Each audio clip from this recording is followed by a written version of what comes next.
What's been changing lately and I can't tell if it's me or if it's everybody else. আমি আর আমার স্কুলের একজন assistant teacher আমরা দুজনে চলে যাচ্ছি বাসুদেবপুর মহারাজ নন্দকুমার হাই স্কুলে।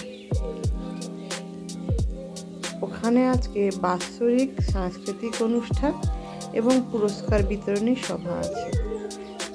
আমার স্কুল থেকে এই বাসুদেবপুর মহারাজ নন্দকুমার হাই স্কুলটা খুব একটা দূরে নয়, প্রায় 1.5 কিলোমিটারের মধ্যে। তো সেই কারণে আমরা টোটো ধরে নিয়েছি, টোটো ধরে নিয়ে যাচ্ছি। তো নন্দকুমারের বিখ্যাত মিষ্টি দোকান ক্যালকাটা সুইটসের পাশ দিয়েই এই গলিটা দিয়ে যেতে হয়। এইখানে বাঁ সাইডে দেখুন, এখানে নন্দকুমারের হাট বসে, বেশ বড়, দেখেন বেশ বড় করে জায়গা আছে। এখানে সপ্তাহে 2 দিন করে হাট বসে। এইবার আমরা চলে যাচ্ছি। স্যার তো আগেই চলে গেলেন, আমি ওনার মতো অত স্পিডে হাঁটতে পারিনি। তো আমরা মোটমাট আমাদের গন্তব্যস্থলে পৌঁছে গেছি। গেটটা এতটা উঁচু আমি ঠিক ক্যামেরা করতে পারছি না। তো এইটা হলো দেখুন বাসুদেব মহারাজ নন্দকুমার হাই স্কুল। 1948 সালের 16 জানুয়ারি এই স্কুলটার স্থাপনা। সবচেয়ে বড় ব্যাপার হলো বাংলার বাঘ ডক্টর আশুতোষ মুখোপাধ্যায় এসেছিলেন এই স্কুলটার উদ্বোধন করতে। কত পুরনো স্কুল, তাই না? এটি এইচএস স্কুল। তো আমরা মোটামুটি ঢুকে গেছি বিদ্যালয়ে।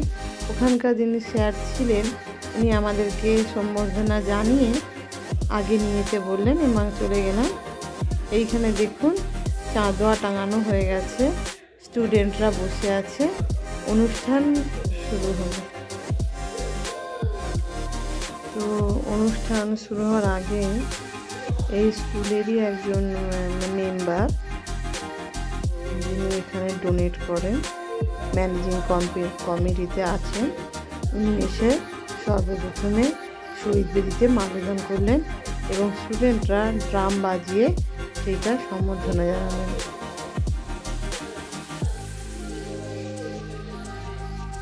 যে কোনো অনুষ্ঠানের শুরুতে শহীদদেরকে সম্মান জানানো তো উচিত। তো স্যার এখানে অ্যাঙ্কারিং করছেন এবং বাচ্চারা ড্রাম বাজাচ্ছে, ড্রাম বাজিয়ে মোটামুটি অনুষ্ঠানের সূচনা করা হলো। এরপর আমরা চলে এলাম বাচ্চাদের হাতে আঁকা ছবির এক্সিবিশন রুমে।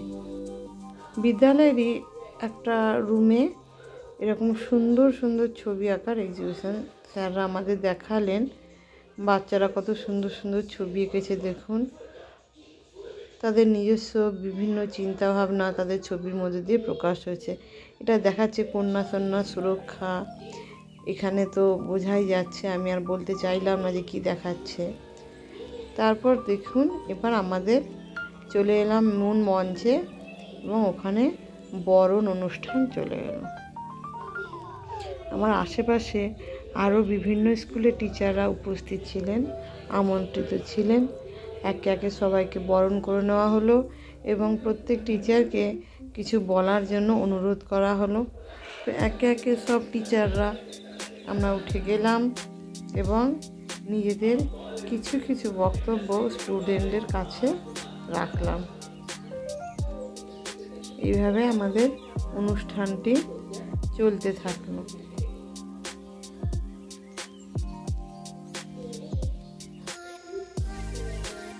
এরপর নন্দকুমার হাই স্কুলের 11 ছাত্রীরা একটি নৃত্য প্রদর্শন করলো।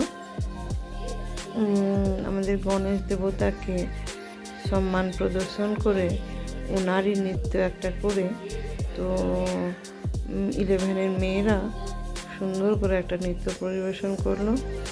এভাবে অনুষ্ঠান চলতে থাকে।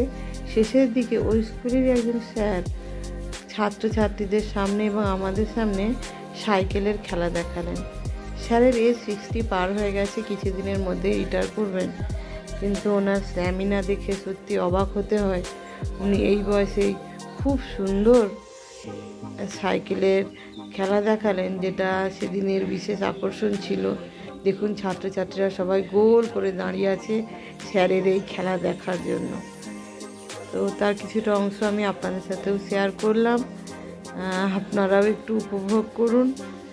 যদি আমার চ্যানেলটা আপনাদের ভালো লাগে কাইন্ডলি একটা লাইক, সাবস্ক্রাইব করে দেবেন, নোটিফিকেশান বেলটা অন করে দেবেন, যাতে এইরকম বিভিন্ন স্কুলের অনুষ্ঠান এবং বিভিন্ন রকম ব্লগ আপনারা সবার আগে দেখতে পান। ভালো থাকবেন।